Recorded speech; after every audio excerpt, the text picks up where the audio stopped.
Bihar assistant professor के interview में आखिर चल क्या रहा है? आप लोग ये जानने के लिए बहुत ही उत्सुक होंगे क्योंकि कई सारे ऐसे अभ्यर्थी एस्पिरेंट्स हैं जो इसके लिए ट्राई कर रहे हैं। मैंने अपने कई सारे स्टूडेंट्स, अपने जानने वाले से सैंपल कलेक्ट किया, बातें की। उस आधार पे मैं आपको बताना चाहता हूँ कि भई आखिर किस प्रकार से इंटरव्यू लिया जा रहा है, क्या प्रोसेस है।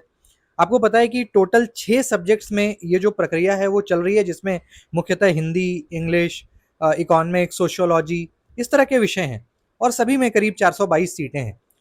जो इंटरव्यू का केंद्र बनाया गया है वो पटना में ही है, लेकिन अलग-अलग जगहों पे है। जैसे इंग्लिश का चंद्रगुप्त इंस्टीट्यूट ऑफ मैनेजमेंट है, ऐसे ही हिंदी का किसी पर्टिकुलर कॉलेज में है, हिस्ट्री का। तो इस प्रकार से हम कह सकते हैं कि एक जगह पे 1 या 2 विषय का इंटरव्यू है, उसी प्रकार से किसी दूसरे केंद्र में किसी और विषय का इंटरव्यू चल रहा है। ये जो साक्षात्कार चल रहा है, मैं आपको बताऊं, बड़े ही पारदर्शिता तरीके से, बहुत ही ट्रांसपेरेंट तरीके से सरकार इसको करवा रही है। क्योंकि जब आप साक्षात्कार के लिए अंदर जा रहे हो तो आपका जो डॉक्यूमेंट वेरिफिकेशन है उसके लिए कई सारे टेबल बने हुए हैं। मुझे लगता है करीब 12 टेबल बना होता है और हर जगह पे 2-3 लोग होते हैं।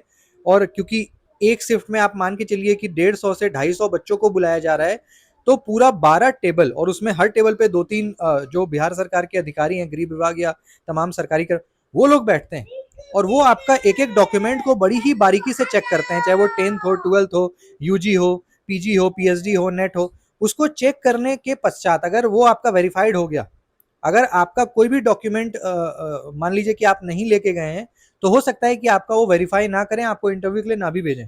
तो बड़े ही ट्रांसपेरेंट तरीके से जो मुझे पता चला है कि ये चल रहा है। और डॉक्यूमेंट वेरिफिकेशन के बाद आपको एक कोड दिया जाता है।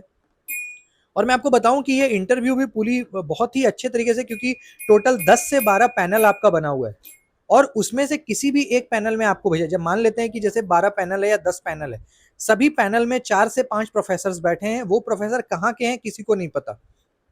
कोई महाराष्ट्र से भी हैं, कोई उत्तर प्रदेश से हैं, कोई बिहार से ही है, कोई झारखंड से हैं, कोई साउथ इंडिया से भी हैं। तो 12 पैनल और मान के चलिए एक पैनल में 4 से 5, मतलब करीब 60 प्रोफेसरों को बुलाया गया है अक्रॉस इंडिया। और आप में यानी जो भी अभ्यर्थी है उसको उसको अंतिम समय तक ये पता नहीं होगा कि वो किस पैनल में जा रहा है फॉर द इंटरव्यू। जैसे आपको पता है यूपीएससी और पब्लिक सर्विस कमीशन में होता है, उसी प्रकार से यहाँ पे है। तो आपका जब डॉक्यूमेंट वेरिफिकेशन हो जाता है उसके बाद आपको एक कोड दिया जाता है। उस कोड में आपका बोर्ड लिखा होता है कि बोर्ड 1, बोर्ड 2 की किस कमरे में आपको जाना है। और जब आपका समय आता है तो आप उस कमरे के अंदर जा रहे हो और जैसे ही आप जाओगे तो आपको सारे अननोन प्रोफेसर, इसका 100% चांस है कि आपको अननोन प्रोफेसर ही मिलेंगे, क्योंकि मैंने आपको बताया कि पूरे जो है भारत से जो लोग हैं वो इसमें शामिल हैं। ठीक है। इसके साथ ही फिर आपका इंटरव्यू होता है, उसमें 4-5 लोग हैं जो साक्षात्कार लेते हैं। और मुझे लगता है कि आज अंतिम ये तिथि थी जो ये प्रक्रिया चली। अब बात करते हैं कि इसके परिणाम की। तो 29 तारीख को आपको पता है कि शॉर्टलिस्ट जो भी हुए हैं उसका नाम आ जाएगा। फिर उसके बाद कॉलेज का अलॉटमेंट होना है। 1 तारीख से 7 तारीख तक का ज्वाइनिंग का डेट है।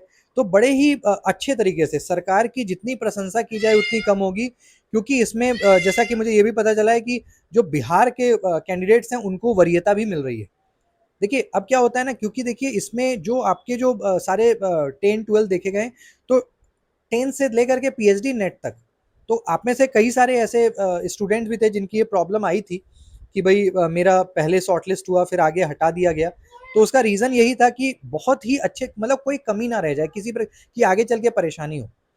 और मैंने एक चीज़ और भी नोटिस किया जो मेरे सर्वे में, कि जिनकी पीएचडी हो गई है, अगर आप जनरल कैटेगरी से हैं तो पीएचडी वालों को ही कॉल गया है। क्योंकि आप देखिए कि जो आपका 88 में 65 गया है ना यूआर का, और यूआर फीमेल का करीब 62 62 के आसपास इंग्लिश में, ऐसे ही हिंदी में इससे भी ज़्यादा गया है, इकोनॉमिक्स में भी ऐसे। तो इस प्रकार से है।